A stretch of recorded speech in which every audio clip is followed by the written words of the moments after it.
Здравствуйте, мои дорогие! Сегодня у меня коротенькое видео. Вам приглянулись зайки из моего предыдущего видео, поэтому по вашим просьбам сошьем такого зайку.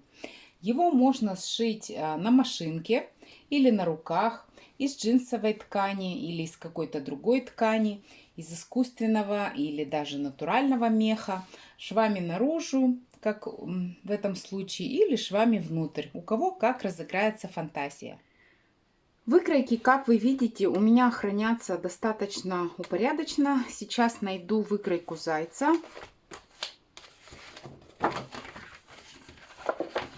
Так, вот куклы, овечки, мишка. Вот Тильда. Заяц, кролик большой и малый. Я не помню на самом деле, где я брала выкройку этого зайца, на каком сайте. Но для вас я поискала и нашла полезный, на мой взгляд, сайт с выкройками игрушек. Ссылку на страницу с выкройкой этого зайца я оставлю в описании к видео. Также по выкройкам Тильда я шила и другие игрушки. Вот нашла, например, сплюшка у меня есть. Вернее, не у меня, а у моего ребенка уже 8 лет. Потрепался, помялся немножко. Так, вот заяц большой. Заяц малый. Вот здесь у меня все детали подписаны. Вот выкройка оригинальная. Ее я обозначила как средний. Большого и маленького зайца я получила путем копирования с увеличением или с уменьшением. Ну вот среднего я не шила. Вот у меня средний. Я его приготовила, да, но даже не вырезала. То есть вот у меня большой и маленький. Глядя на выкройку этого зайца, я вижу, что я в нее вносила кое-какие изменения. Его я шила лет 5 назад, поэтому вот точно я не помнила, да. А сейчас я смотрю и вижу, что деталь голова, я ее рассекла для того, чтобы у меня здесь получилась вот такая вот выточка. То есть я ее не полностью до конца, вот здесь вот саму деталь, саму ткань разрезала, вот где-то до середины. И туда, в эту выточку, я втачивала уши. Этого предусмотрено не было. Сами уши, как вы видите, вот тоже у меня от выкройки отличаются. Я их делала длинней. Так, вот это хвост. Лапы. Ну, лапы тоже, по-моему, у меня вот длиннее немножко, да, на полсантиметра. Все остальное без изменений. Детали я все выкроила из джинсовой ткани, вернее, из джинсов стрейч двух цветов. Вот у меня живот светлый, две детали спинки потемнее, лапки спереди светлая, сзади темная, 4 детали, ушки. Внешняя сторона джинсовая, внутренняя, так сказать, передняя, да, розовая. И голова и хвостик. С головой смотрите, как я поступила. Я выкройку приложила, вот эту, раздвинула ее, вырезала деталь головы и здесь разрезала. Вот, смотрите, 2 сантиметра здесь у меня я надсекла. Припуски везде я делала 0,6, 0,5, ну, где как получилось. Наполнять я буду нитками от Джинсели, их у меня много. Начну я с ушей.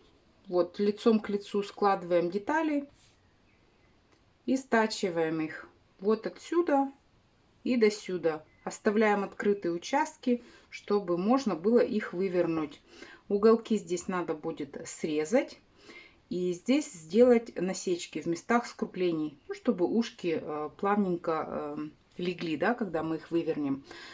Сшивать я буду, стачивать на машинке. У кого машинки нет, ну или шуметь не хотите, да, то можно делать вручную. Либо швом назад иголку, либо петельным швом через край.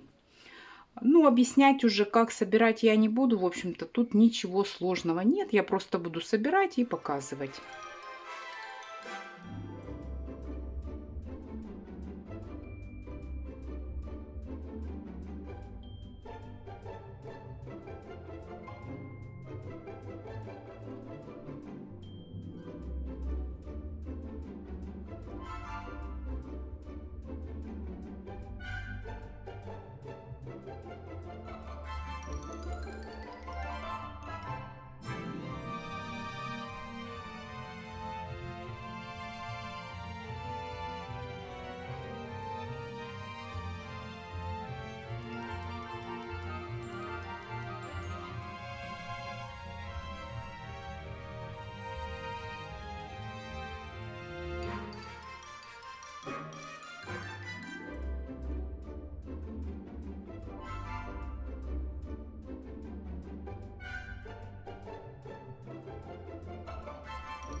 В моей заячьей семье пополнение. Заяц готов.